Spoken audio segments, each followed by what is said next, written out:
Jangan berhenti hanya disebut sebagai orang percaya. Jangan berhenti hanya disebut sebagai orang Kristen. Harus dibuktikan dengan ketekunan, tekun ibadah. Ya, tekun beribadah dan terus berjuang menjadi pelaku firman Tuhan. Sebab sasaran kita di tempat ini kan bukan hanya mengumpulkan orang, Bapak Ibu. Ya, sasaran Bapak Ibu Gembala dan juga hamba-hamba Tuhan di tempat ini bukan hanya supaya Bapak Ibu datang ke sini, datang ibadah, memenuhi tempat ini, memenuhi kursi-kursi yang ada, kemudian memberikan persembahan setiap kali ibadah. Bukan itu sasarannya. Sasarannya adalah bagaimana supaya kita terus bertumbuh, kita berkenan kepada Tuhan, dan pada puncaknya kita dapat bersekutu dengan Tuhan. Itu adalah sasaran pelayanan kita di tempat ini. Jadi jangan berhenti hanya jadi orang percaya, tetapi mari kita terus berjuang. Mari kita terus bertumbuh supaya kita berbuah. Harus nyata, iman kita ini harus nyata, berbuah. Ya, buah-buah itu adalah bukti nyata yang dapat dilihat dalam kehidupan setiap hari. Buah ini misalnya dapat kita lihat melalui pelaksanaan dari buah roh, ya. Ini adalah buah nyata yang kita bisa lihat. Ya, kalau Yohanes berkata buah-buah pertobatan. Galatia pasal 5. Galatia pasal 5 ayat 22 dan 23. Tetapi buah roh ialah kasih, sukacita, ya, damai sejahtera, kesabaran, kemurahan, kebaikan, kesetiaan, kelemah lembutan, penguasaan diri. Iya. Tidak ada hukum yang menentang hal-hal itu. Iya, inilah yang harus nyata dalam kehidupan orang-orang Kristen setelah menjadi orang-orang percaya, menjadi orang yang tekun beribadah.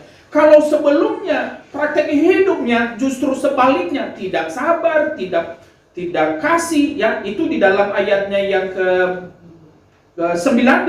Ini cara hidup yang lama, mulai dari ayat 19 sampai 21. Kita lihat. Silakan. Perbuatan daging telah nyata, yaitu percabulan, iya, kecemaran, hawa nafsu, penyembahan berhala, sihir, perseteruan, perselisihan, iri hati, amarah, kepentingan diri sendiri, percideraan, roh pemecah, kedengkian, kemabukan, pesta pora, dan sebagainya. Terhadap semuanya itu kuperingatkan kamu, seperti yang telah kubuat dahulu, bahwa barang siapa melakukan hal-hal yang demikian, ia tidak akan mendapat bagian dalam kerajaan Allah. Iya, jadi Bapak Ibu yang dikasih oleh Tuhan, itulah ayat 19 sampai ayat 21 ini adalah kehidupan yang lama. Ini adalah praktek hidup yang lama, praktek hidup orang-orang sebelum bertemu dengan Kristus, sebelum mendapatkan perubahan dari Kristus. Tetapi setelah mendapatkan pengubahan oleh Roh Kudus dan firman Tuhan, maka orang Kristen, umat Tuhan harus mengalami perubahan. Ia harus berbuah. Ya, Galatia pasal 5 ayat 22 sampai ayat 23 tadi itu. Jadi Bapak Ibu yang dikasih oleh Tuhan, iman ini, saya ulangi sekali lagi, iman ini bukan hanya di dalam hati. Iman ini bukan hanya dalam pikiran, tetapi iman ini harus nyata dalam perbuatan. Yakobus pasal 2. Yakobus pasal 2 ayatnya yang ke-17. Demikian juga halnya dengan iman. Iya. Jika iman itu tidak disertai perbuatan, iya, maka iman itu pada hakikatnya adalah mati. Iman itu harus disertai dengan perbuatan. Iman itu harus nyata dalam perbuatan. Iman itu harus nyata dalam praktek hidup setiap hari. Ayat 18.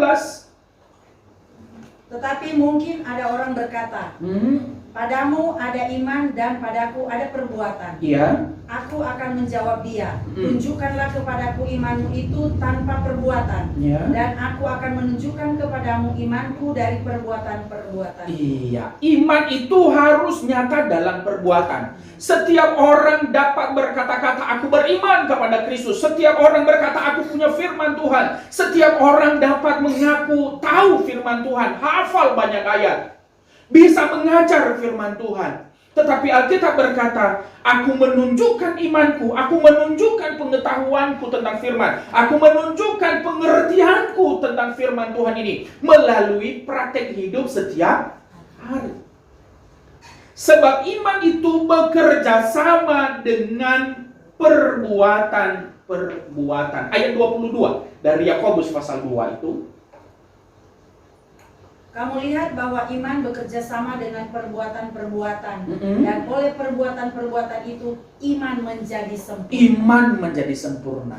Mungkin ada orang berkata, dengan aku membaca Alkitab, dengan aku menghafal banyak ayat, dengan bisa aku mengajar banyak orang, aku mengucapkan banyak firman Tuhan, aku bisa melakukan banyak hal, ya, hal-hal yang rohani, aku bisa melayani Tuhan, tetapi tidak disertai dengan perbuatan. Alkitab berkata, semua pengetahuan, semua iman yang disebutkan iman tanpa perbuatan itu, iman itu bukanlah iman yang sempurna. Iman yang hanya sekedar pengetahuan tapi tanpa praktek itu tidak sempurna. Iman itu sempurna ketika iman itu dibuktikan dalam perbuatan.